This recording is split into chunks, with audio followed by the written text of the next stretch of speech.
আসসালামু আলাইকুম, কি অবস্থা সবার? আশা করি সবাই অনেক অনেক ভালো এবং সুস্থ আছো। আজকের এই ভিডিওতে দেখিয়ে দিব কিভাবে আপনারা টিকটক প্রোফাইল পিকচার চেঞ্জ করবেন ইচ্ছা মতন। দেন ভিডিওটি স্কিপ না করে সম্পূর্ণ ভিডিওটি দেখার অনুরোধ রইল। তো আর বেশি কথা না বাড়িয়ে সরাসরি চলে যাচ্ছি ভিডিওর মূল কাজে।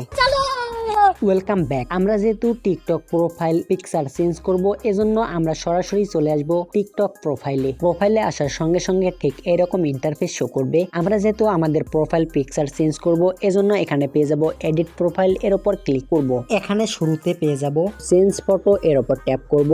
দেন এখান থেকে সিলেক্ট ফ্রম গ্যালারি, এর উপর ট্যাপ করে দিব। এর উপর ট্যাপ করে দেওয়ার সঙ্গে সঙ্গে এখানে অ্যালাউ অপশন চাইতে পারে, আপনারা সিম্পলি অ্যালাউ করে দিবেন। অ্যালাউ করে দেওয়ার সঙ্গে সঙ্গে আপনার গ্যালারিটা কিন্তু এখানে ওপেন হবে।